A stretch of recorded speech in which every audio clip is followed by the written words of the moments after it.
How come this cat wasn't in the musical Cats? I'm Sam. Give me a second, guys. I gotta get back into my cat skin suit. I'm Jackie. The first person to bring up a Ted Nugent joke has to clean the litter box. Oh wait, that's me. I'm Justin, and this is Uninvited on Stinker Madness. Hello, welcome to a very special Spooktober episode of Stinker Madness. I think we have time to get one more in. Actually, we'll release an episode on Halloween Day. On Halloween, it's going to be a special one too. I'll save it for the end. Woo! This week on the show, currently streaming on Tubi TV from 1987, directed by one Greydon Clark from Stinker Madness Hall of Fame, and Clu Galager, and anybody else in this thing? I mean, George Kennedy, Alex Cord. Jesus, Fuck. George Kennedy. God damn it. Yeah, The Uninvited, currently streaming on Tubi TV from 1987. Sam, go. So, Greydon made this for $200,000. $90,000 was George Kennedy, Clu Galager, Alex Cord, and the boat rental. Nice. And you're like... Let's adjust that for today's inflation. What are we thinking about? Like $1 million? Yeah. $200K I don't know. 1987? No, according to the inflation, I don't get it, because it's like, in today's money, that'd be like $385,000. I'm like, I'm pretty sure the inflation is worse than that. It's on the TV. Yeah, the inflation. Yeah. So, eggs, no. $3. The inflation. In 1987, eggs were only a penny for a dozen. So there, by that math, this movie cost more than freaking Avengers Endgame. Just had to make a joke about Reagan and people would throw eggs at you in the 80s. So the cat had to have two trainers because it's a cat, right? Right. Yeah. It didn't appear to like being in this movie. Oh, it did not like, what is Sherry Shattuck? What was her name in this movie? Suzanne. Suzanne, yeah. Suzanne's the one who's like, oh, I love you, kitty. And the cat's like, fuck off. I fucking hate you. They also couldn't really get a lot of good Foley work with cats in general. So there's only 2 meows that are fucked with and rearranged and done. Oh, yeah. And they had a good time with it. Because the cat sounds are frequent in this movie, and they don't need to be, but they are, because Greydon Clark was like, more cat sounds, this will be more fun. I know what kind of a turd I'm making here. Listen to me and just fucking ratchet that cat business up to 11, please. People are gonna love it, and we did. It's like the bad ADR that you see the guy in the shot and his ADR is saying something, but his lips aren't moving. That exact same thing happens with the cat. The cat's mouth is closed and it's mewing constantly. And it's funny that you can like speed up and slow down cat sounds, and they're still cat sounds. Like, cats are weird. Yep. Shot it in 18 days. Probably took a couple days off in that. Yeah. The miniatures boat party and the escape boat sequence at the end, because you know that's racking up a bill to rent the boat. You can't fucking sink it. So he did that with miniatures, and then a real, it looked like a Livingston, actually. Mm-hmm. The escape boat wasn't really an escape boat. It was a Livingston. It was in his swimming pool in his backyard. He had to shoot some of the boat engine room sequences were in his garage. I love it. Yeah, I love it too. You can go to Greydon Clark's website and buy his book on the cheap. My Life in Low Budget Filmmaking. He's still alive. If any of his movies are out of print, you can buy them directly from him for $15. He will also sign the book, however you would like it addressed when you buy it from him. I think at this point, if we do another Greydon Clark movie, I'm going to have to read that book, and we're probably going to need to email him and see if he wants to do the show, because he's got that contact right on there. It's like, he probably would do it. So, sadly, speaking of people... go ahead. I think you're about to say what I'm about to say as well, so... Go ahead. Oh, well, I was going to say, if he's still alive, sadly, we lost Clu Galager like 3 months ago. Yeah. He's no longer with us, which is unfortunate because I just like saying his name. He was top form in this one. Oh, yeah. Oh, yeah. Like, and I guess he just showed up and Greydon Clark's like, are you going to just do whatever? And he's like, fuck yeah, I'm just going to do whatever I feel like doing right there. And the teeth, what was the story with his teeth? It's like, oh, my kid knows how to make fake teeth. Look at this. So son Tom makes the fake teeth and he's like, I'm Albert. Look at me. I'm a goon. And just is awesome. The movie great. Sort of needed, I could have used more of him, but the limited time we had with him was wonderful. Sam, where are you at? Give me a choice. Clu Galager or Cameron Mitchell, because they're essentially the same career. I need both. Sorry. Okay. I can't choose. I can't choose. It's peanut butter and jelly. Especially because they're different, though. They have essentially the same career, but on screen, they're very different men. Very different, yes. And with Cameron Mitchell, you get sort of like he's muddling through the part for X amount of time, and then all of a sudden he just like wakes up like, that's a fucking grenade. And you're like, whoa, hey, you're alive. So the rest of him. So Alex Cord, you know who he is, right? He's actually he would be comparable to Cameron Mitchell or Clu Galager, save one big deal that he made. He's the eye patch guy from Airwolf. Oh, okay. All right. Yes, Yeah. He is. You're absolutely right. I haven't thought about that guy in a long time. So the dipshit kid that has the sort of the one that's the Wall Street worshiper and the boyfriend of Suzanne or the boner guy of Suzanne. Mm-hmm. Gary 1, 2, and 3. That's how we're going to reference these guys. They're all Garys. But he's Rob Estes from Silk Stockings. Oh, that was a show. That's right. And Melrose Place. But Rob Estes, I mean, I actually like that show. Wasn't Silk Stockings wasn't it like a sexy show kind of? They had a really sexy intro sequence. And it was really they were just detectives. It was just a detective show. Right. So I was like, ooh, look at this. Hot ladies. Wow. Jackie, did you watch the Silk Stockings? No. Did you even know about the Silk Stockings? No. What about La Femme Nikita? Wasn't that on at the same time slot? Or also on USA, yes. Yeah. No. Okay. Nope. Okay, I'm gonna. Yeah, Rob Estes. Okay, I like him.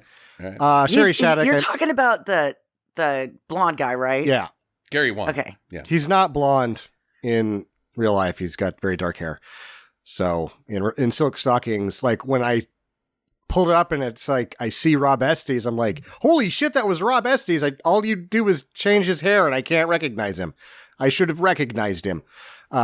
Sherry Shattuck, who plays Suzanne, you've seen in everything because she's been in an episode or 5 episodes of every goddamn thing from A-Team to Dallas and all of it, right? Sure. She married the bass player for the band player. Do you remember them? The band player. Like the band and their name was Player. Player. I don't remember them, no. I've already forgotten their big hit. It was in 1978. Baby, come back. Oh, sure. Yeah. Cool. Yeah. The bass player, huh? Bobby, the other booby lady. No, they had a couple hits, and then he goes on to acting, and then they get divorced in 2002.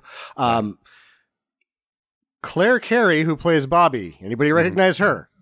She almost looks like the wife or daughter from Coach, but she's not. She's the wife from Coach. Coach. That's okay, Kelly Fox. Okay. All right. I was like, it seems familiar. So the people made it. People made it out of this. Anybody else think that she was a smoke show? Wow.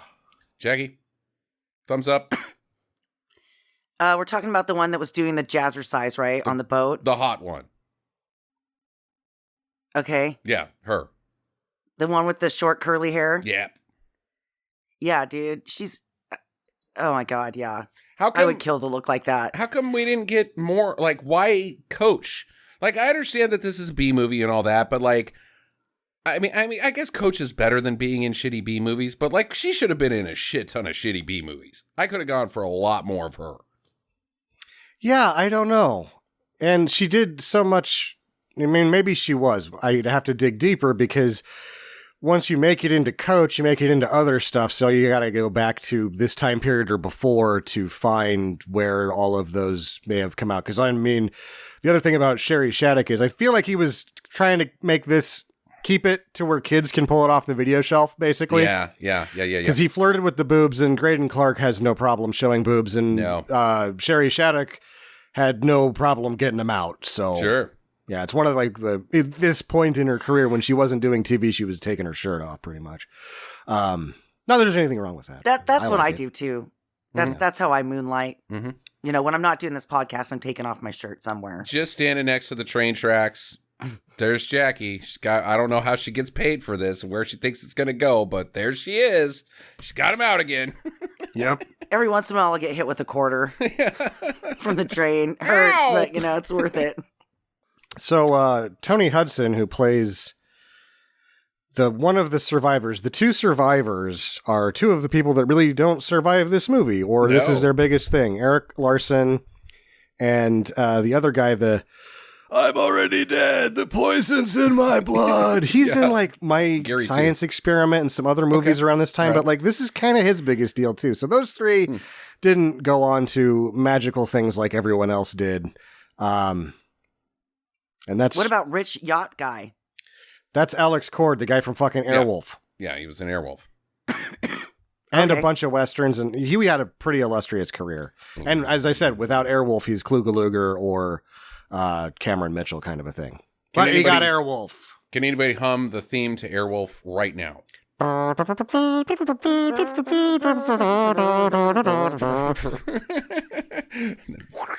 Comes up over the hill. And then nothing happens in that episode, and Airwolf's in it for 5 minutes. Hey. Jan Michael Vincent shows up drunk and punches a lady. I have no idea what you guys are talking about. You've never seen Airwolf?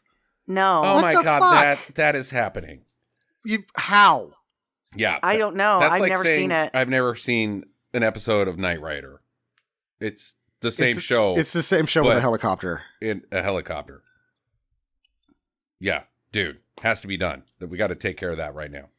Pause the podcast. Sorry, guys. No show this week. Jackie's got to get an education on her culture of her people. Airwolf. That's I should also apologize for my voice this week. I am kind of sick. Yeah, we've all got... So if I sound weird, I apologize. You're all right. We'll dub you out in post. It'll be fine. We'll just cut you all the way out. We'll replace Thanks. Appreciate that. your dialogue with two cat sounds recorded and fucked with. Meow, meow, meow, meow. All right, where else we got? That's pretty much it on this. I mean, standard Greydon Clark fare. Written and directed by.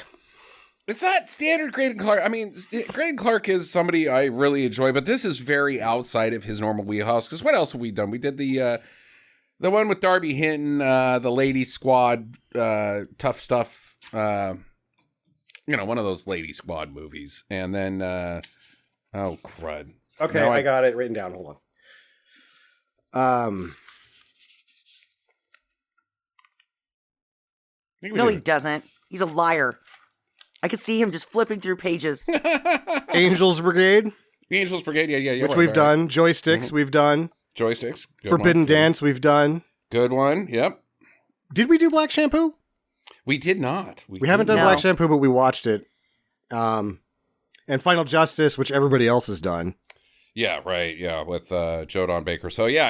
I mean, we've got more on the way, and Dark Future's another one that Star Games, Dance Macabre. There's a whole slew of them. But anyways, so this is a little out of his wheelbox. He hasn't done too many horror movies, but where we are is a science building, and inside the science building is animal testing. I don't know if it's animal research or they're putting the shampoo on the cats to test the beauty care products. These guys are shady animal testers. I'm pretty sure this is a makeup line because this cat has some incredible lashes. They're testing a new lash growth serum on this cat. This is Goop. And the cat is not going to take it anymore. Goop HQ. Gwyneth Paltrow's in there at the top level.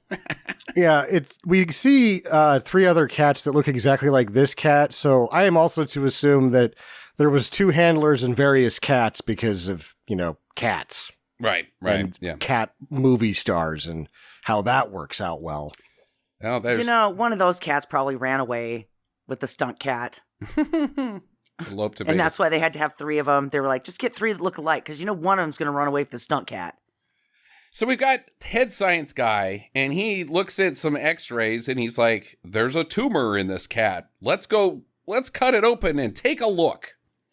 Yeah. That's what the whole plot of this movie is about, delivered in one line, that there's a tumor in that cat that they didn't put there. Yeah. There's a growth. They're like, what's growing inside that cat? I don't know. Let's open it up and find out. He says it's a tumor. Does he? Okay. By looking at x-rays, but you can't see tumors on x-rays. Unclear. Well, the next thing that happens is they like grab the cat and they're like, here, kitty, kitty. And then they put it on a table and the cat runs away. And they're like, oh, that one got away. Wait, we should run after it. That cat's dangerous, I think. Because they just let the cat get away and then they're like, oh shit, chase it. Like after giving it ample time to get all the way away. I also like that they had a giant syringe that would have, they would have injected that cat, he would have been dead. Oh, it was filled to the brim with whatever anesthesia is. It wasn't anesthesia. They were going to poison that cat. He was going to die. Whatever they put in, I mean, it's too much of anything. Even if it's freaking catnip, that cat's ODing. Milk. Here, we're going to inject you straight with milk. Ah! I mean, like, all of the good cat stuff, it's too much of it. Whatever it is. Damn, my throat's And I like how they show the cat the needle, too. Like, it's coming at you, cat. Yeah. And the cat's probably seen like 1,000,000 of these needles. He's like, there is no way I'm letting you do that. Last time I woke up and my butthole was so swollen I couldn't poop for a week. I am fucking out of here. Last time you did that, you put a tumor in me or something. I don't know. But then the radiation alarm goes off, too. Like, the cat is loose. Why weren't you guys wearing radiation? I don't know. I mean, like, you also should have been like, the cat can't be radiated, right? It's radioactive cat. They're like, fuck it. We're scientists. We don't care whether we live or die. Yeah, like fucking Marie, what's her name? Jesus, Mary Curie. Mary Curie, yeah, that gave herself the radiation so we all could live. Anyways, these guys in hazmat suits, they get it cornered and they dart gun it. But so it's falling asleep and they're about to pick it up. But inside is a smaller, much more evil cat that lives in its mouth. I mean, put it on paper and say, let's make a movie about a much smaller, more evil cat that lives inside of a nice fluffy tomcat.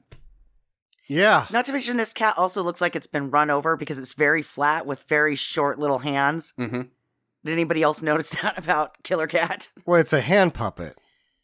Yeah. It's great. Oh. It's shaped like a hand, Jackie. Yeah. That cat looks like a hand puppet. Because that's what it is. Jim Henson did not participate in this film. Nope. And we're glad. So this thing pops out, and it looks like shit, and it's hilarious already. And then the hazmat guys just explode. Like, I'm here. And they just go pop, pop, pop, because all you see is tons of blood hitting the wall. Like, you don't see this thing bite them. And then every time you see this thing bite somebody for the rest of the movie, it's like small wounds that are, makeup-sized wounds. But these guys just go... Yeah, they explode. It doesn't know, it's sort of like a rattlesnake. The first few times it doesn't know how to, tone down its whatever it does. Because we find out later it's poisonous beyond being radioactive. Oh my God. Then they go back to, they're going to chase the cat down anyway. Mm-hmm. And they're waiting at the elevator and it's like, did you see what the radioactive cat did to the hazmat team? And he goes, shut up about that.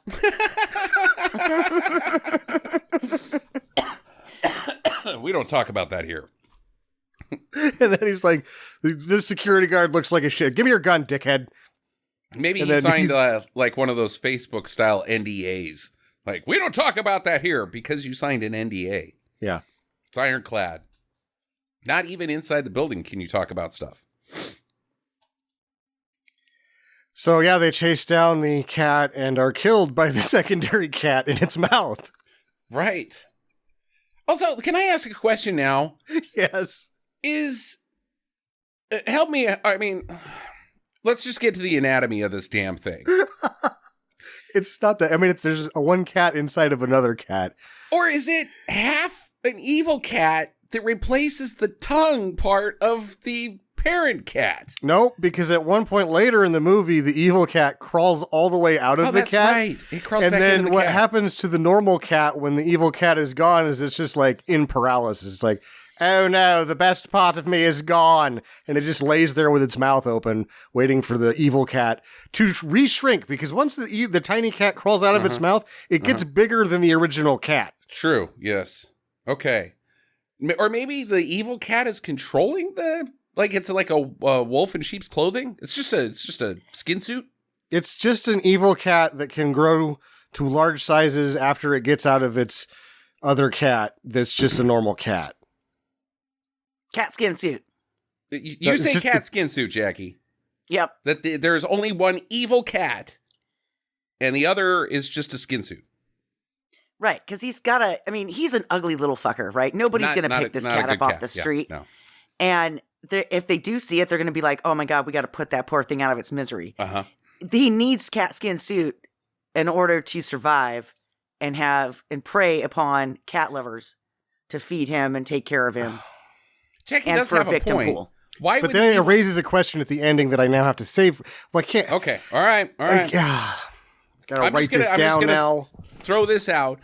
If evil cat wasn't wearing a skin suit so that it could get snuggles, because cats like snuggles, even evil ones, and catnip and the meow mix, why wouldn't it just be on its own? Like, goodbye, my symbiote good cat? Well, I mean, let's break this down here. This cat doesn't want to be on the street. Yeah. It didn't want to be a lab cat anymore, but it also is used to like climate-controlled living, not getting rained on, true, not having predators, right? So it doesn't want to get chased by the neighborhood dog. It doesn't want some bum coming up and peeing on it when it's trying to sleep under a cardboard box. Yeah, it's got to have a skin suit. I'm with Jackie. Sam, you have the ability to argue later on the logistics, but let's move on. Okay. All right, so it's eating another guy, and then it skitters around a bunch, and then the main guy gets it as it jumps off of a car, or from the sunroof, or I don't know where this thing came from, but our main scientist also dies. Well, the cat just killed all of them, right? Yeah, they're all dead. All of science is dead, and then it sneaks out a vent. Like it appears to, from the inside, like loosen the screws that keep the vent plate on, and then sneaks out into the city. I think that the evil cat crawls out and headbutts the vent open, and then goes back into the cat, and then it's just like, I'm a normal kitty. Yum, yum, yum. Meow, meow, meow.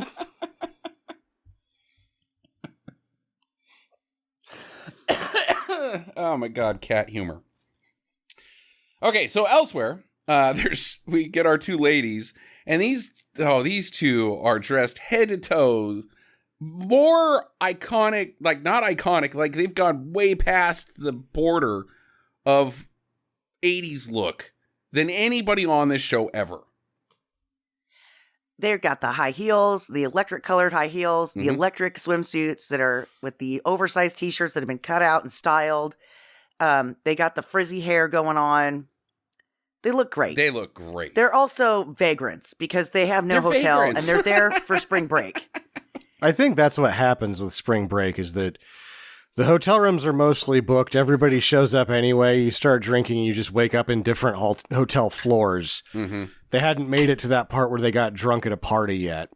Yeah. Ma'am, you can't stay here. You don't have any reservations.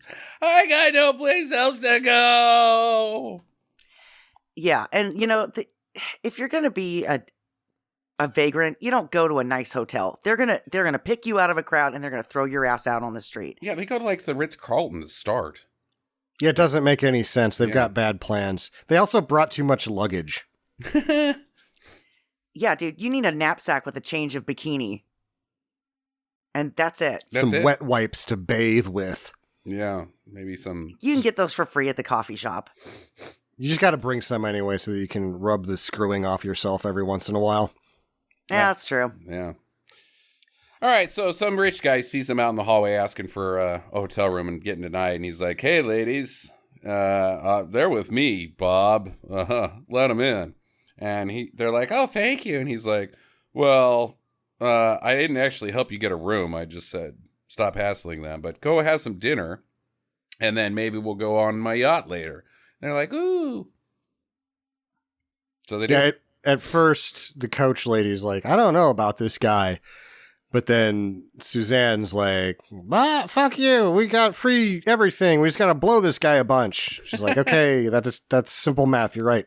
You're going to blow everybody anyway, so. Yeah, you were going to blow dudes that only had Budweiser. Now you got a guy with a yacht and you don't want to blow him? What the fuck is going on here? So George Kennedy pulls up in a limo, and he steps out, and he goes and meets our rich guy. His name is Walter. And I guess he's an investment broker or something. What's Walter's bag? What's he doing? Insider trading, I guess, because the SEC's after him. Okay. All right.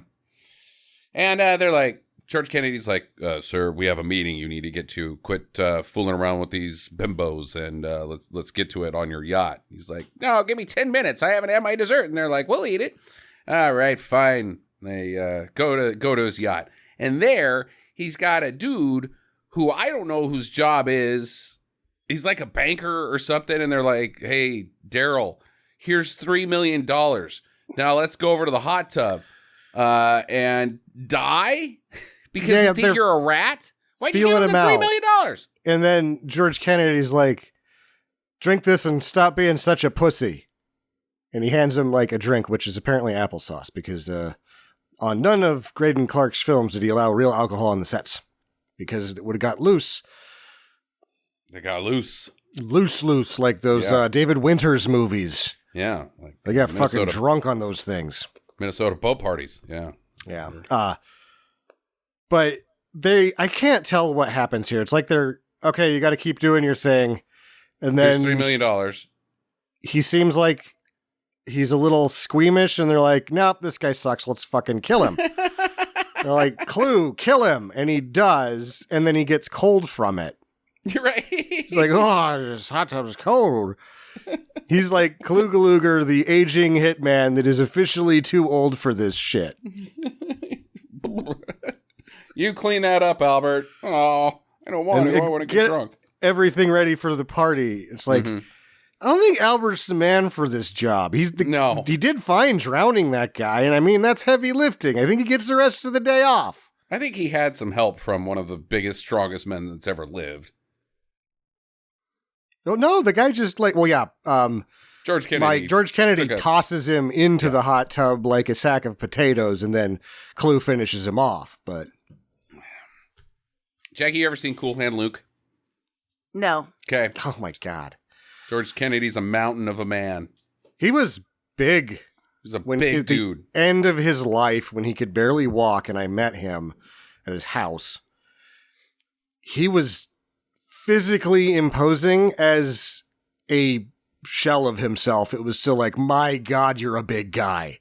Yeah, I think George Kennedy could pick up any investment banker and throw them over his head. Period. Like any of them. By himself. So Clu, good job. Good job helping out. I like your style, Albert. But I hired George Kennedy for a reason. He's a giant man that's a killer assassin and doesn't get cold after getting in a hot tub. But it seems like Mike is also a banker. Also that. You know? He's the best of both worlds. Maybe he was whacking guys and tossing them like javelins. And then he saw the real money happening on the side, and he's like, "You know what? I got to get into this action. I'm smart enough. I can get into this action too, and still get my hands dirty every once in a while." Because he doesn't seem to have any qualms with shooting people later. Yeah, he could kill my enemies and set up free checking for me at the same time. Yeah, I'm double dipping. Meanwhile, Jackie has taken her glasses off and is smashing her eyeballs into her head because I had an eyelash that was poking me in the eye. you sure it wasn't something uninvited? I was trying to push my 2 wormholes back in. They can't come out for this episode. They really want to reveal themselves, and I told them no. Yeah. Okay. Weird. So back at the hotel. We should mention that at some point, I like this cat business we got to get back to, because there's 2 plots in this movie. And the cat is wandering the streets. There's a mechanic guy at like a lube shop, and he's just chilling out. And he's like, hey, you seem like a nice little kitty. How about some milk, kitty? And the kitty's like, I'm a kitty. I like milk. And starts eating up the milk. And this dude's like, hey, bro, can I borrow the keys to your bathroom? Also die. He punches him, and then he robs the gas station. And the cat's like, not on my fucking watch. Not on my fucking watch. And the cat fucking jumps into the back of the pickup. And as they're driving down the street, busts in through the back window and rips the guy's neck open, and then survives a heinous car crash that he causes. Yeah. Turned it over about 6 times in a pickup, a 1965 Chevy. Don't think he was buckled in, but he's good to go. See, this is the first instant that I want to call attention to where the cat enacts, hey, that man was nice to me, and you were not nice to him. You are now my enemy. Yeah. Evil cat. No, if this robbery doesn't happen, all that happens in this movie is some girls blow a dude on a boat and a cat starts a lifelong friendship with the man, and it's the shop cat. Because Yep. mechanics are known to be like, I know several mechanics that are like, yeah, that cat showed up one day, I feed it, it eats all of the mice. That's, Henry the shop cat. Just that would have been boring, but that's what would have happened. That's what would have happened. But instead, crime. It's a funny world we live in.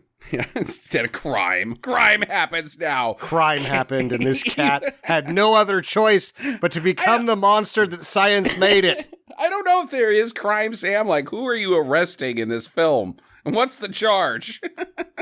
Robbery. Pissing off this cat. I think the cat is on to the savings and loan scandal with Alex Cord, too. Okay. All right. So back at the hotel, the ladies found, they've discovered what happens on all spring breaks, a group of tools, which is 3 Garys. Gary 1, the blonde guy. Gary 2, the curly-haired Mickey Dolenz looking type guy. And Gary 3, the scientist of the group. I get he's a biologist. Biologist, okay. Biology student. Yeah, right. He knows how to use a microscope. He's 1 year away from his doctorate degree. Okay, all right. So he's not doing bad. He's slightly less Gary than the other 2. But then why is he at spring break? Yeah. Because he's a fucking douchebag. Okay. No, he's back to being a full-on Gary then. Yeah. I mean, any guy who's going to go down to participate in a spring break like that, you are a piece of shit. And I like Gary 1 because he is full on just like, all right, buddy, I'm going to show you how to pick up on these chicks. And like, it's the guy that just bought a boat on Saturday Night Live. That's who he is. I mean, if you've ever seen that bit, that is who he is. I've got a small penis. All right, Brosif. God damn it, man. You are hamming it up. So, yeah, these girls are like, oh, I'm sure this rich guy that just wants blowjobs won't mind if we bring a sausage party and a cat to his yacht. Some much younger and better looking dudes than him. Yeah, and if you're the guy who is chartering them onto the yacht, shouldn't you be the guy that also says, no, we're full up on sausage today, ladies. No, we're good. Either you two get on the boat, Yeah. these guys need to fuck off. Hey, I think there's a Taco Bell down the street, boys. Why don't you get a couple handies from behind there? But you're not getting on that yacht. Well, he does when they eventually make it there, because they go, oh, yeah, it's going to be great. We're going to go on the cruise to the Caribbean instead of the Spring Break Sausage Fest that we were going to go to. And they're like, oh, okay, that sounds good. And they're like, hey, here's a cat. And the biology almost doctor's like, wow, this is a lab experiment, cat. And she's like, no, it's not. I love it. And the cat's like, leave me alone. We can't fail to mention that they found the cat in a storage bin. This cat gets binned a lot. It gets binned. Like, is it going in the bin on its own accord, or is somebody being like, this is where we put strays? Bins. Well, no, because it bins itself on the boat with the wine later. Like, this cat has an uncanny ability to get itself stuck in bins. What's in here? Oh, no, the lid. Yeah, so they get there, and sure enough, Walter's like, fuck off, all of you. Yeah, all of you, Walter fuck off. Walter, because he's in charge, but Jackie's saying the man that delivered them to the yacht should have been like, they're not going. Yeah. I know my boss. Are you kidding me right now? You two, like the bouncer, the big guy who checks out everybody in front of Studio 54, sees these three Garys and is like, But you two? Yeah, you're fine. Actually, maybe just the gal from Coach. I feel like he's not really working directly for Walter because he just leaves after that. He's just like a boatman. So he's like, whatever, I just drive the boat. Get on here. If you get kicked off, well, I'll bring you back. You're my boat, man. He's crossing the river Styx. Okay. So so they're all on the boat, and Walter's like, get the hell out of here. Wait, hold on. Our captain, Rachel, says, we don't have a crew. We got to get the heck out of here because you're in some legal stuff, but I'm not actually saying that. You're saying that, but we're going to skip over that part because the SEC wants to get you. Either way, we need a crew. These guys look like dickheads. So, put them to work. They'll work. They'll do. You man the joint stem, and you get the hissel pistol and the push. Yeah, bodies. You're the cook. You're the cleaner. You're the maid. Okay, That's what George Kennedy decides after he has reluctantly decided not to throw them all off of the boat at once, which you can see in his eyes. Jackie, they are qualified to be maids, maybe cooks, and what was the other job? Toilet scrubber. Toilet scrubber, yeah. They're definitely qualified to be toilet scrubbers. To operate a ship, and this is a ship. They keep calling it a boat. It's not a boat, it's a ship. A ship can have boats on it, such as lifeboats. It's a ship. In order to man a ship, you must have some qualifications of being a seaman. And phrasing. And they do. You hoist the gizmo, Dickie. What?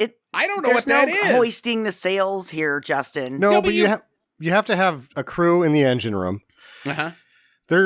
You probably need at least 5 people to run this boat. 5 full-time employees. I'm a boat of this size. And that's not a very large crew, but 5, they have 1.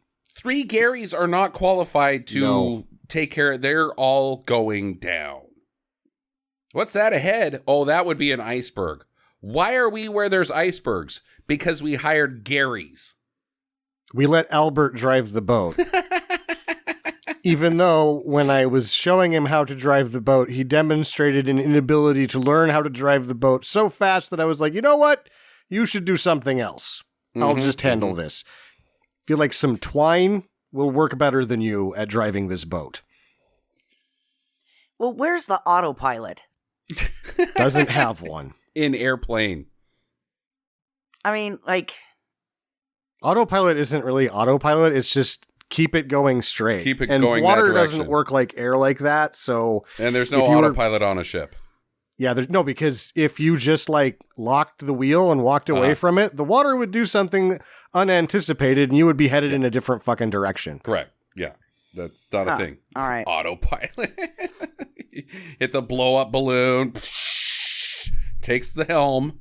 Yeah, I'm sure that advanced, computer systems now you could probably there's got to be something like that, but there is no, there's not, Sam, because otherwise ships wouldn't get stuck in the goddamn Suez Canal from the guy drinking too goddamn much. The tanker people were fucking pinching every penny. Yeah, and, kicking back on the old sauce at the same time. I'm on a boat. That man was cleared of wrongdoing. I don't think he was. He took years later. He was not on shift. He was allowed to have his pint of rum. Exxon Valdez. That Exxon guy Valdez. got Joe? real hammered. Sir, I don't remember what his last name was. Lermanky. Joe Lermanky. I'm pretty sure that's what it was. That's not. Right now, Joe Lermanky is like throwing shit at his phone. It wasn't me, goddammit! I'm tired of taking the blame. That beer man guy from the Cubs is like, oh, thankfully the heat's all off now, finally. All right, so they like, hey, get to, raise the anchor and do the other thing. And so they go straight to the fucking living room and start partying. These guys aren't crew. They start drinking half empties and just eating food that has bites out of it. And it's like collapsed on top of itself. How long has that food been there? Too long. It was from the party the night before. It's been out for 24 hours, dude. These guys are like third, fourth time down at spring break. That's like this is how you do it. I guess, you're just a crazed fuckboy food scavenger. Just eat whatever. Oh my God. Okay. So, and then Kennedy comes in and assigns them these tasks that Jackie was talking about. Meanwhile, the cat has made it into the engine room, and because of loud noises, I think, has decided to sabotage the boat. Ship. Anything that causes the cat panic gets the little cat out to just wreak havoc. Mm-hmm. Just like a reflex. So you have to be very careful around this cat, or you should, but nobody really knows. It's like you sneak around the corner and surprise somebody and they fart. That's the exact same thing that's going on here. This is just biological. Yeah. I have never been so scared when somebody came around a corner and scared me that I farted. What? I don't think that's a real thing. I find that very hard to believe. I have never experienced that in my life, and I love to scare people, but nobody has ever, have I scared them by jumping out of a closet or something, and they went, oh no, and they farted. Really? Because it happens to me all the time. Whoa, there you are. Excuse me. You didn't frighten me. That was a greeting fart. That was a friendly greeting fart. Yeah, I'm a tough guy. See, I'm not scared. I shit myself.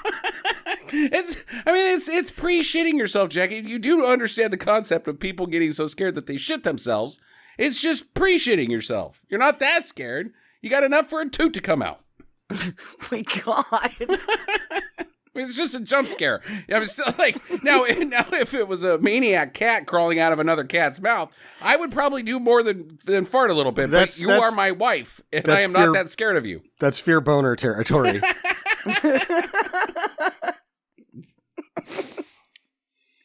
Why do you have an erection? I just saw a cat crawl out of another cat and eat a man. And that aroused you? No, this is a fear boner. It's a fear boner, yeah. It's biological. It's the point, lady. Okay, so ladies, the ladies are downstairs, and they're, as Sam says, they're hinting at their boobies and complaining to the Garys about what's going on. And the Garys are complaining back about having to do dishes. And so they're like, let's just make the best of it. We're all on this yacht together. Yay. Meanwhile, Albert, he's running the helm. And as boat captains do, helmsmen, he starts pounding that wine. I guess he's drinking wine. He just got it looks like wine, and he's going to town on it, not doing a good job driving, starts singing. Being the best Clu Galager you can be. Yeah, wow. He's amazing. So good. So he's pretty wasted off of one bottle of wine, which seems like he's an old pro at drinking, but here he's like just tossed. How much did he have before he showed up at the helm? True. Well, you would think Rachel wouldn't have given him the, hey, Albert, take the helm. Okay. Anyways, so everyone's hanging out downstairs, and Walter's getting drunk and rude, and he already kind of expresses a little bit of, a little sexually assaulty type of guy, like, hey, I'm a rich guy in the 1980s. Give it up, ladies. And they're like, no, we got these honey boys. God damn it. Who let these dudes on here? I'm firing that boatman. Where's the cat? The good luck cat. Yeah, good luck cat. Cats on a boat are good luck? No. Nope. Cats on a boat aren't a thing. Where is the cat right now? I don't know. I think the cat's just down in the engine room fucking off. That's the last time we saw it, right? Yeah, that's what happens if a cat gets on a boat. It's like, I am not seaworthy. I'm going to hide now. I know where the cat is. I know where the cat is. He's in a damn storage bin. Yeah, that's right. Because the next thing that happens, Rachel comes up and she's like, dude, Albert, you're wasted. We're next to Greenland now, dude. What the hell? Get out of here. I'll put us back on course. Oh, yeah. Also, our engine is all screwed up because the electricals, I don't know. Now it's running hot. Indirectly because of Albert, because she's like, just keep this pointed at the needle, and he grabs the throttle and just jerks it until he breaks something, and it scares the cat, who then like fucks with the electrical, probably the cooling system. I don't know what's going on here. I don't either. And so he wanders out. He's like, I got to go get some more wine because I drank a bottle, and I got to go to my wine storage bin that I've got on my pal's yacht or my boss's yacht or whatever my relationship is to Walter. I don't know. And then he opens the storage bin, and there's the damn cat in his wine storage bin. And this is where he gets it. He has it coming. This is another cat justice moment, people. Cat justice number 2. This one's really kind of a finicky cat justice because he's drunk and he's like, this is my fucking wine cat. And he's right. It's his fucking wine cat. Still dick move. Just be like, here, kitty, let me pick you up and get you some milk. He spits in the goddamn cat's face. He spits wine. He takes a drink and goes, pfft. That's not an excuse. And then... Yeah, I get pissed drunk, Sam, and I have never spit alcohol at one of my dogs. Yeah, like, you drowned a man earlier either. Let me put it this way, Sam. You drink a bunch of wine in a bar and you spit in a guy's face. What's that guy going to do to you? I've never drowned a person just to, on orders, though, either. Albert isn't a great guy. No, I think Albert's got to come in here. But yeah, cat justice. Yeah, cat justice. And if he wasn't so drunk, I think the movie's over right here. Because the alien cat comes out, or whatever, the secondary evil cat, rears its head out of the mouth, and he's not scared. He just fucking breaks the wine bottle. He's like, oh, yeah. I don't know if you're a fucking alien or a monster. Let's fucking dance, cat. Oh, God, I'm so drunk. And then it gets him. Because he went for the second cat that he saw, not the real cat. He's poor double-blinded drunk. Mm-hmm. Yeah. I'm seeing double. No, there are 2 cats. They just, one lives inside of the other one. So, and then he, after he gets clawed up or bit up or whatever this cat even does, I don't even know. He just stands there for probably 30 seconds on screen, just going, just cluing out. Which the cat usually shows death, lust. So off screen, when we go back to whatever we cut to and then come back where he's standing up, he's probably punched the cat right in the face and was like, okay, fuck, I've killed you, I guess. In the long run, I'm leaving now because you're dangerous, Albert. Danger to yourself and others around you. I guess. And then Albert just falls off the boat and he's dead. And we're done with Clu Galager. Yep. Burned brightly. And so the dudes want to hide it. The guy that owns the boat, Walter and George Kennedy, and they're like, Rachel's going to find out and she's going to be all mad. So let's just not tell her, okay? But then Rachel gets up the next day and she's like, hey, there's a bunch of blood right here. Anybody seen Albert? Nope. He went over. Yeah, why didn't they clean it up? Yeah, dumbasses. You want to hide the fact that somebody has been seriously injured. You got to wash off the blood. Yeah, I feel like they played it the right way. They just pretended they didn't see anything. No. And then she's like, we're going to have to turn back. And they're like, Albert can't swim. He's dead. Just fucking put it in your log. Yeah. It's like, okay, I want the boat. We'll give you the boat if you ignore that man's death, kind of. If you do something that will have your license revoked for captaining a ship for the rest of your career. Yeah. Okay, sounds good. So Gary 3, our scientist guy, he looks at a piece of cloth under a sextant. Now, I want to educate everybody a little bit. My father was a surveyor for many years. He had a sextant. I've spent many hours looking through a sextant.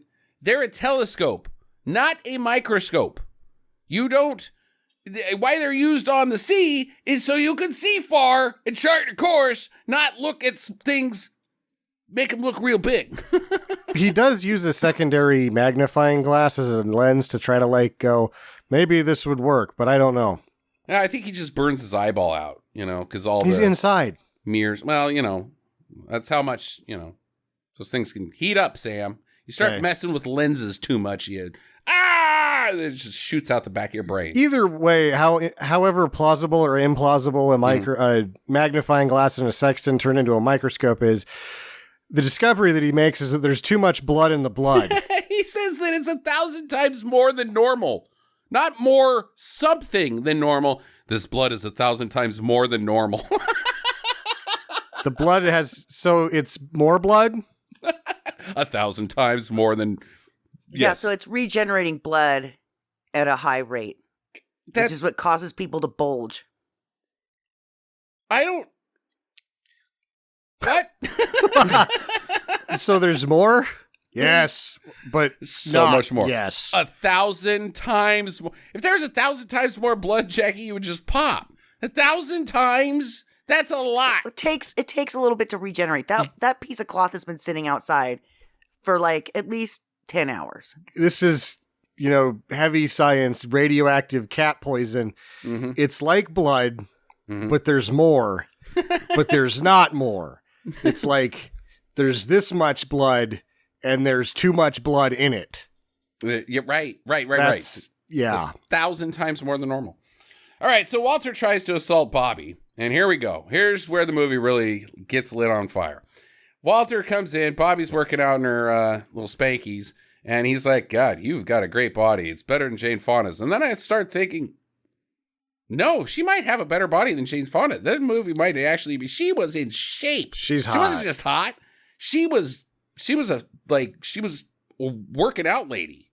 I think she probably was going down the exercise path, like the aerobicide and the perfect and doing the high ankle socks and the leg kicks and the air thrusting. She's probably doing a lot of that at this point because she's fit.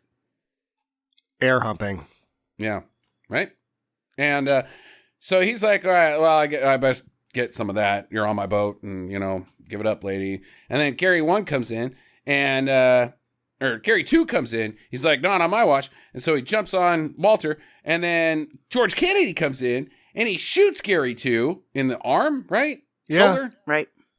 And then Gary 1 comes in. He's like, no, dude, you shot my bro. And he kicks the gun out of George Kennedy's hand. And the gun goes flying underneath the couch. And George Kennedy goes to get it. And the cat's under there. And it's like, cat justice time 3. You were a jerk to Bobby and she's nice. Or you were a jerk to you a shot guy a man who was helping Bobby. Either way, cat justice. I saw a gun and it panicked me. I'm biting your fucking leg off. It bites his ankle off. Right through his shoe, too. Yeah, his whole foot almost comes off. And so the ladies go to call for help. And then Walter's like, no, we got to get to the Grand Caymans because this plot that Justin, Jackie, and Sam kind of forgot to talk about. They got to get to the Grand Caymans because if they take this $3 million to the Grand Caymans and put it in their bank account, then they'll have all the money. I don't know. He's like, we'll have more money than you can imagine. They have a bank account at the Grand Caymans. Okay. They've got to get there before the FCC or whoever's chasing them closes that bank account down. So they've got to get there because it's Friday. It's late Friday, so they have to beat them to the bank on Monday morning before they freeze the account. And they have to pull out all their funds. Because they've embezzled a bunch of money. The money in the Caymans, the SEC can't act. That's why they put it there. It's safe from the IRS. It's like Swiss bank account. It's the same thing, right? Well, that's their reasoning. That's why they have to get there by Monday. So these guys are just idiots. They're just idiots. Okay. And they have $3 million of walking around cash. Mm-hmm. Where'd you get that money? That's the hot tub cash, Sam. That's how you get somebody to go to the hot tub with you. Oh, yeah, they can't spend that on actual things like shirts and stuff, Sam. They got to save that for, hey, let's go visit the hot tub. Because that's where we're going to kill you. Well, I don't want to go to the hot tub. What about $3 million? Oh, I like $3 million. I just have to get into the hot tub? Maybe just a little. Just get in there head first. Stay down there. I can take Money's a down little there. hot tub. Okay. So Walter goes up because he got to get to the Cayman Islands, and they can't go back for help or deal with the authorities or anything like that. So he shoots the radio. The ladies can't call. And then Rachel's like, whoa, dude, not cool. Here's a fire extinguisher. And she fire extinguishers the gun out of his hand, and it goes flying straight into Suzanne's. And she's like, I'm going to blow off your balls. And Walter's like, whoa, whoa, whoa, whoa, whoa, whoa. How about we take the temperature down a little bit, and you guys can lock me up. This is the first sign of Suzanne's complete psychological inability to handle any level of adversity. She is not equipped to be on this boat. No. Mentally, no. Is George Kennedy, bulging yet? Is that what's happening? He's downstairs bulging up pretty good. Yeah. We forgot to mention that his hatred of punk kids is temporarily subsides because he's like, oh, you play backgammon. I see. Which it's really weird. Backgammon's that way. I was at this graduation party 10 years ago, and some old guy just flops out a suitcase, opens it up, it's backgammon, and 3 people walk over there. I'm like, is backgammon this secret society? If you see it, you're like, oh, well, I'll play a game of backgammon. I love backgammon. I don't even know how to play backgammon. I used to play all the time. I forget now, but I liked it when I was playing. Thought it was a cool game. I like 3 things: fine wine, French Renaissance art, and backgammon. Oh, checks out. A man of culture, I see. Okay. So yeah, George Kennedy's throbbing up pretty good, and his leg is pulsating, and oh man, he is if we can include all the symptoms of being on your way to death, this is one of the best Take That Ben Kingsleys out there. Oh, yeah. This whole sequence is him dying, not just the last moment, because his last moments are pretty quiet, but whoa, boy, is he... Yeah.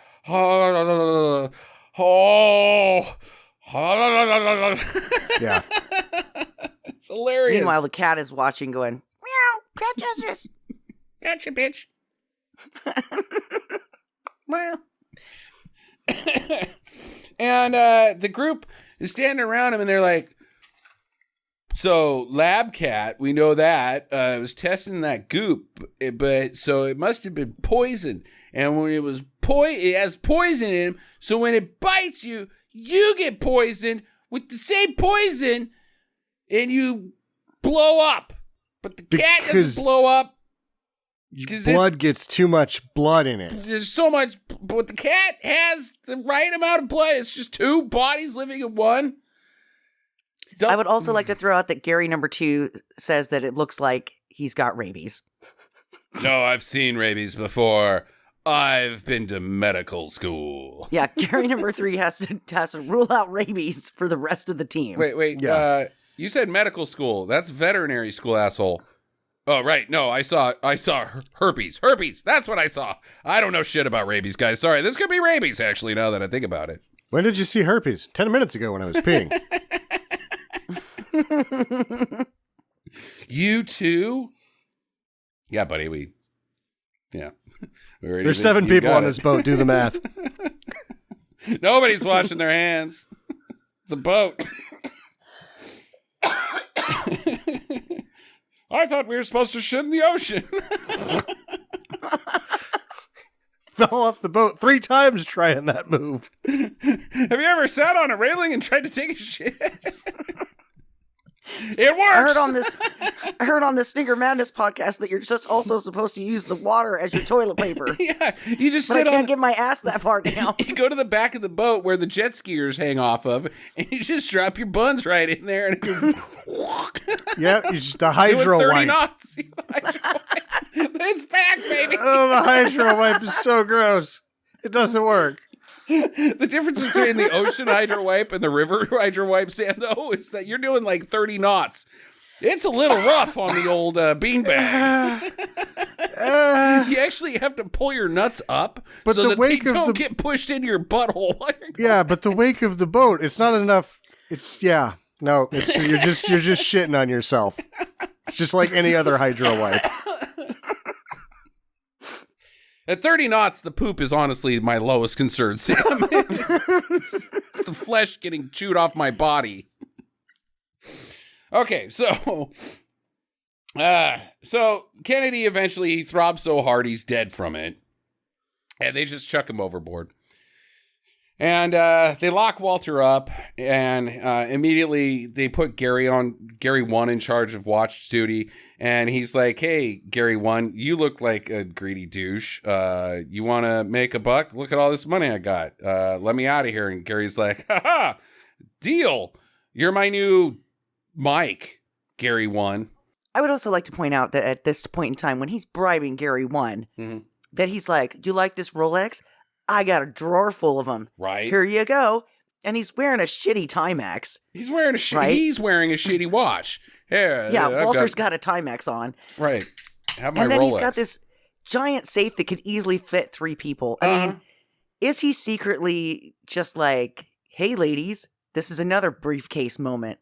There's a briefcase in there with $1 million. See it? It's back there. Climb into the safe." And then they shut the door and they all laugh to see how long that they can keep them in there before they suffocate and die. Hilarious. It's a rich man's game. Hilarious. Rich men are notorious for locking up ladies in safes until they suffocate. Yeah, I've heard that. It's on 60 Minutes, I think. Yeah. Weird? Okay. Why would you have a safe that big? For money! He's going to the Caymans. He's got more than $3 million to clean out of some bank account. He's got 3 fucking briefcases in there, and there's still a lot of room. Yeah, he's going to get like 60 more of those briefcases. This is a big job he's got going on down there. Or his own money. Or I don't know. Whatever. Yeah. Who cares? So they... Then Gary 1 goes down to Susanna, and he starts... They kneel Breen out right here. Lays on top of her with her shirt off, and that's doing it, I guess. They get tired, I guess, and stop. Short of screwing. I feel like the other 2 actually get the job done. They do the actual screwing, Gary 2 and the Bobby. I hope so. It seemed like they really cared about each other. Yeah. As we'll see later. The next day, the boat still won't start. They're stuck out in the ocean, probably near Greenland. And Bobby's down making out with Gary 2. She's like, "Oh, man.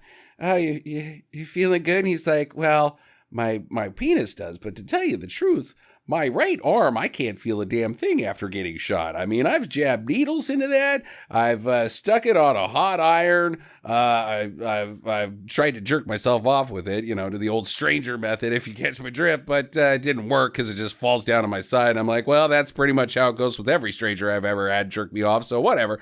Yeah, other than that, and she's like, "Well, let me see if I can make it feel good." And she lifts up the blanket, and the cat's eating his damn arm. He doesn't even know. He's like, "Oh, shit." And the cat's like, "You said you couldn't feel it. I was just going in for a nibble." Like, bad timing, cat. Like, this is not cat justice, right? The cat is actually trying to contribute to, meow, meow. That lady's making you feel good. I'll make you feel good, too. Meow, meow. I think the cat at this point is just hungry. Yeah, because he eats his fingers. Yeah. Yeah. He's just hungry. And, I mean, if you're sitting right next to somebody and their fingers are being eaten by a cat, you would hear something. Yeah, you would hear some flesh being ripped off, the cat making open mouth cat noises while it eats. Meow, meow. You would hear something. I'm sorry, Gary, too. I thought those were the noises of the sea. Not the fancy feast of the sea. Yeah. That's chicken of the sea. So he's like, "No!" And he's inconsolable. Oh, yeah. He's beside himself. And he's like, "I'm already dead. The poison's in my blood." And he's got it on 11, and it's awesome. Pointing at his hand. And she's like, "I'm never going to let you go." And he's like, "I'm jumping off, so you better let go." And she's like, "No." And then they both go over. "Davy Jones' locker, here we come." And she's like, "I guess I'll just die with Gary too. I loved him." Because she doesn't come back up. Neither of them come back up. I mean, I'm sorry. Gary 2 is the one that really wants to kill himself right here. But it ain't happening. he lost some fingers. And whether the poison's in his blood or not, yeah, I guess it doesn't take that long, but it seemed like it took about like 30 minutes for George Kennedy to, pop. And he got half of his foot chewed off. You lost some fingers. It's going to take you a little bit longer than that, but cut it off at the elbow and cauterize it. Yeah. See what happens. Good. Dumbass. Stupid Gary. But either way, they both are going to swim back up. I mean, I couldn't do it. No. She's like, I kind of didn't really want to die for you anyways, Gary, too. But she does. She dies for Gary, too. And the two guys jump in, Gary 1 and 3 jump after Gary 2. And they have bad dives. Yeah, they do. These are bad dives. They're not Hall of Fame bad dives, but they're bad dives. Mm-hmm. The boat was a lot taller than they thought, and they both did about a 3/4 forward flip. Yeah. So they decided to let Walter out to help hunt the cat. And they bait it with some Meow mix with poison in it. Because that's what this is. They had cat food on the ship. So Walter's like, we're going to make a cat assault team. I'm like, this could be interesting. And then cat assault team is just 2 dickheads and some tuna fish. And they don't even do the right thing. Just set it down, wait for the cat to come to it, which will happen, and then shoot the cat. Yes. It's like we need to get Scott Evil on this boat. No kidding.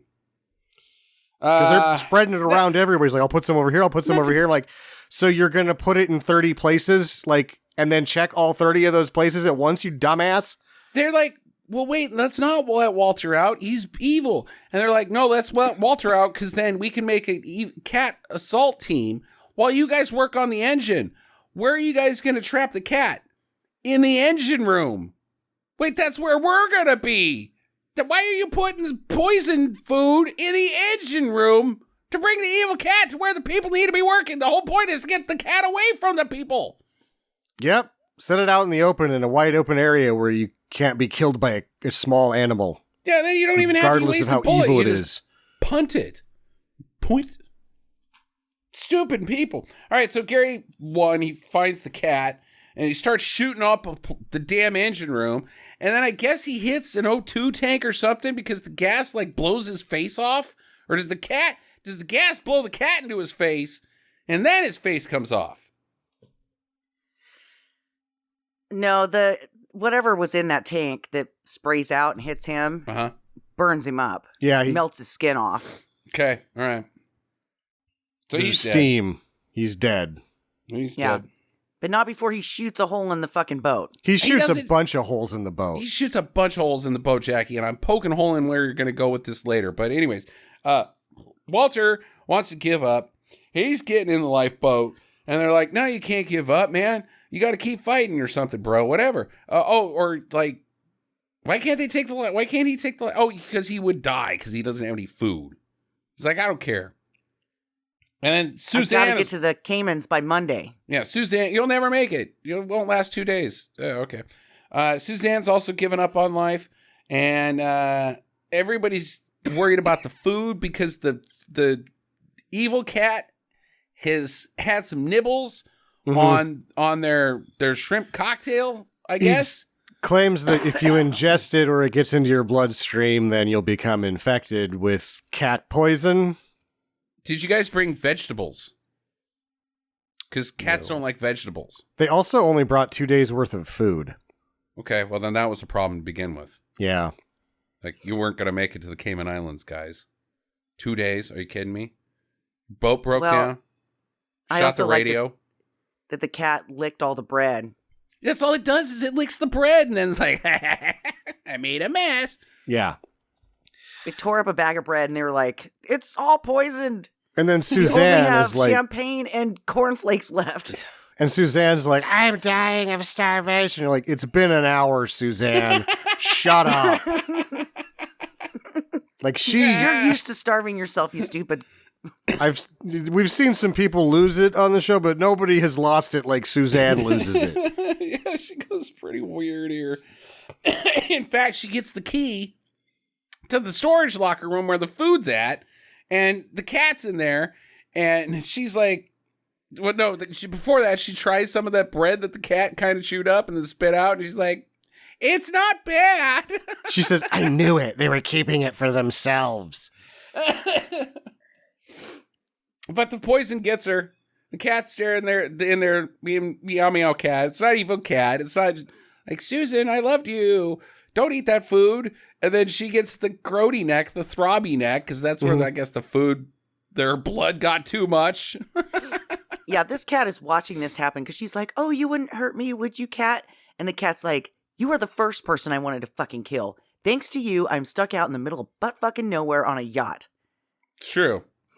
That cat probably... So that cat is like, cat justice! It ate my food and now it's going to die! You know what? When you put it like that, Jackie, I'm giving that up. That's a cat justice right there. Cat justice. Yeah. I didn't want to be on that boat. Why do you think I was in the storage bin? I didn't want to go on the boat.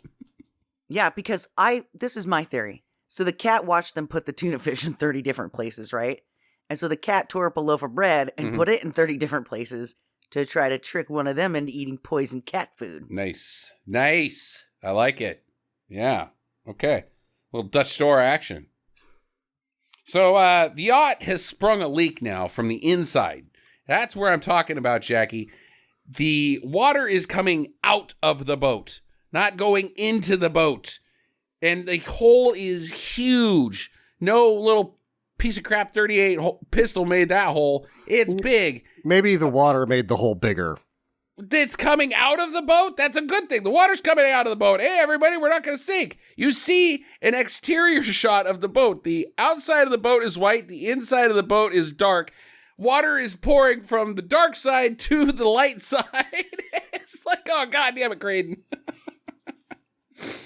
It's hilarious. If you're a keen-eyed observer like myself. Astute, as some may say. No, you're wrong. Okay, all right. I'm going to put this to the listeners. If you watch the scene, Gary shoots this hole, and then the pressure from the ocean coming in makes the hole bigger. That's what I'm saying happened. But the and it water happened in the engine room right before he got his face blown off with the steam. Good. The water is leaving the boat. Good job, Gary 1.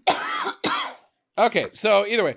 All right, so Rachel and Gary have now got on the lifeboat because the yacht is sinking, and Walter's going to join him, but first he's like, I got to go get the money. Or I left one suitcase behind. So he goes to his giant vault room that Jackie's talking about, and the cat's in there. The cat's in the goddamn storage bin again. What are you doing, kitty cat? How'd you get in there? And it eats him. Cat justice? Yeah. This guy's been nothing but a jerk to this cat. This cat just wanted Walter dead for some time. Yeah, and the cat was like, you tried to rape my friend. Right? Yeah. And the savings and loan scandal. Right? Yeah. Right. I mean, he's a criminal, and the cat's just, same thing with stopping the robbery at the beginning of this film. He's a cat vigilante. Vigilant. Okay. Shut up, Justin. All right, so Gary Vigicati. Yeah, it still sucks. It sucks. So Gary's like, hey, I gotta go find Walter. And she's like, I'll meet you down at the boat. He's like, okay. So he goes back to the room, finds Walter. Actually, he's dead. What he says is, we can't leave Walter behind. And she says, fuck Walter. Seriously. He fucking killed people. Get in the boat. No. Why save Walter? Oh, I save Walter. I would not have. So he goes back, but it's to set this up, this whole thing. He jumps off the yacht.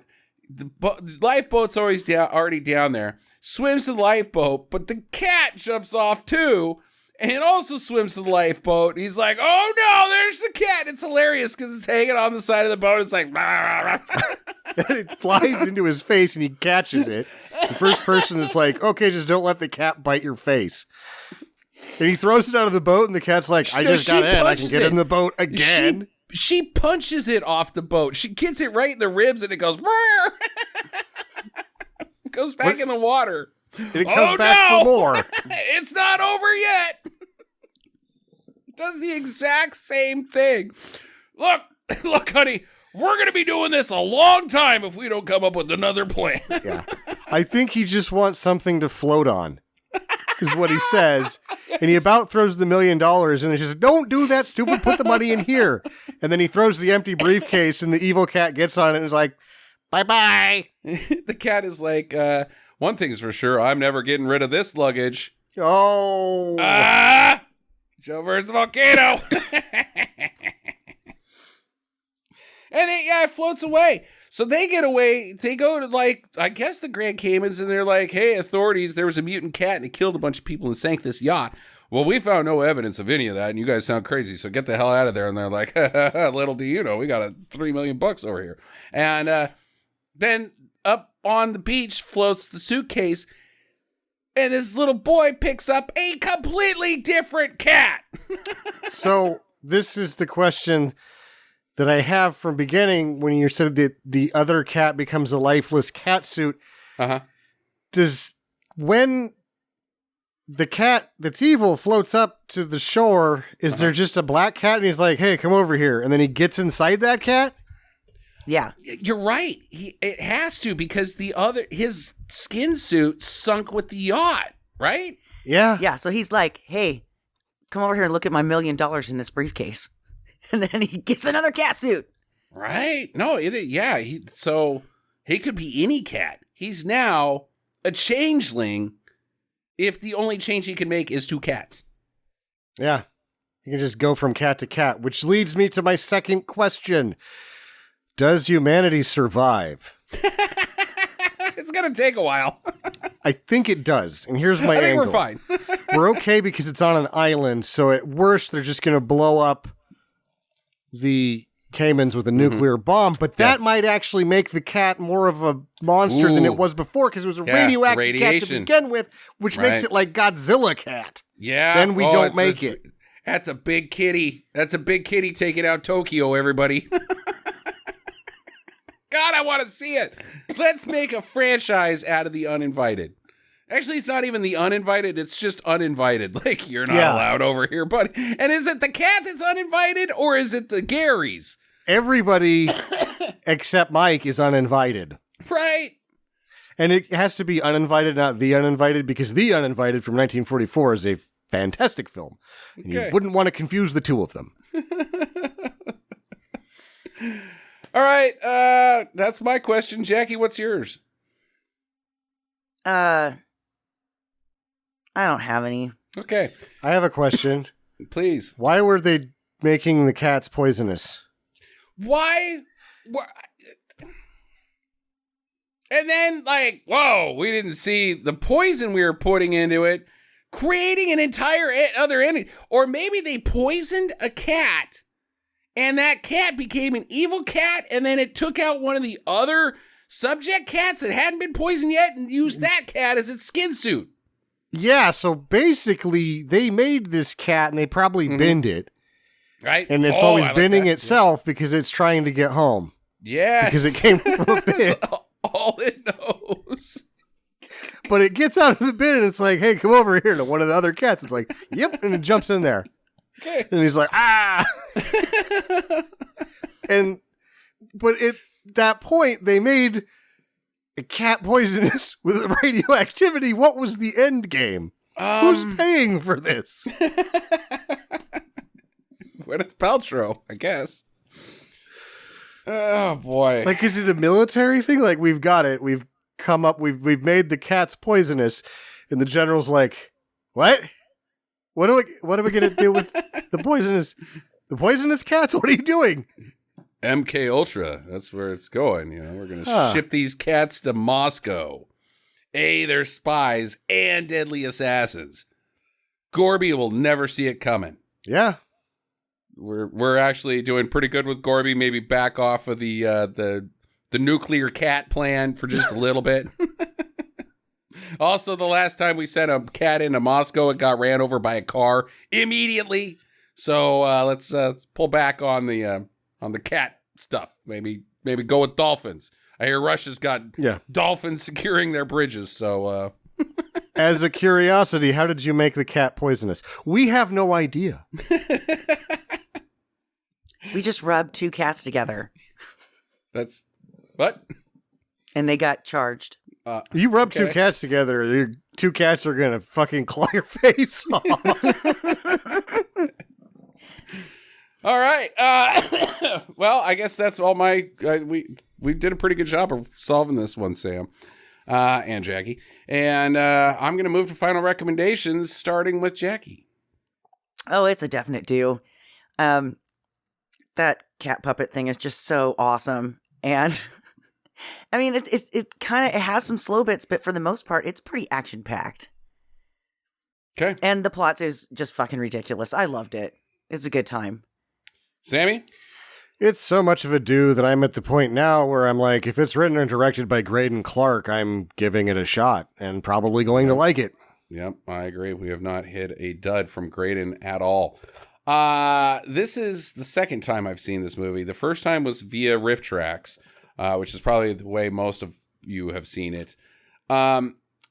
Sorry, don't on Riff Tracks. Do on just the movie by itself, because this gained an extra star on second viewing without Riff Tracks. I absolutely love this film. I think it's fantastic. And you know exactly what it is?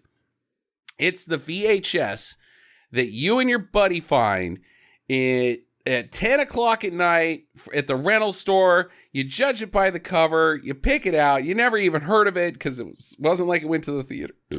Excuse me. It went to the theaters. And you get home and you pop that thing in and you are laughing the entire time. It is also epic for riffing.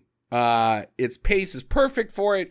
I mean, there's just no other way. This is one of my favorite bad movies, and it's a complete and total do. So... there you go. 3 dues.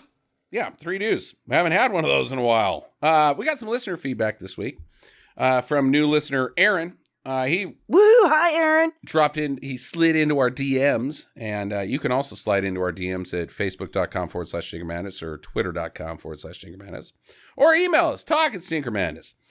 Email us. And sometimes, actually, if it's late enough at night and I am drunk, I will answer.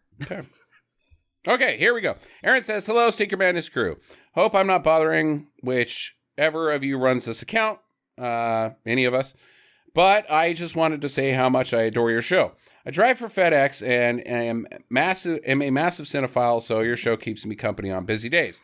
I particularly love the Volcano, MK2, Mortal Kombat 2, I'm assuming Mortal Kombat Annihilation, 200 miles per hour and Driven episodes. I'm surprised anybody loves the Driven episode because I do not want to have anything to do with that movie ever again. I found you through the 200 mile an hour episode, and Sam's impressions of the Asylum special effects artist had me laughing for like 5 minutes. Busy bee! And won me over. Your podcast is kind of a comfort show for me that I put on when I need a laugh, when I'm writing music, and even fall asleep to it sometimes. So thanks, Aaron. P.S. I can't be the only one who's ever thought Sam sounds exactly like Bill Murray, right? What? Really? Yeah. That's cool. No, I've never heard anybody say that. Sam always gets Paul Giamatti. I do. Well, I look like Paul Giamatti. I don't get sounds like Paul Giamatti. You sound pretty... I swear to God, if they order the fucking Merlot, I'm walking the fuck out of here. You have had that moment many times. Yeah, I kind of sound like Giamatti. Yeah, you do. And look like him. Yeah. So thank you, Aaron. Appreciate the positive feedback. We also appreciate negative feedback if you want to tell us that we smell like a homeless person. Next week on the show, Sam's pick. What is this surprise masterpiece? As it will be Halloween the day that it airs, we will be doing Snoop Dogg's Hood of Horror. Oh my God. Fuck you. I've wanted to watch this. I've never seen it.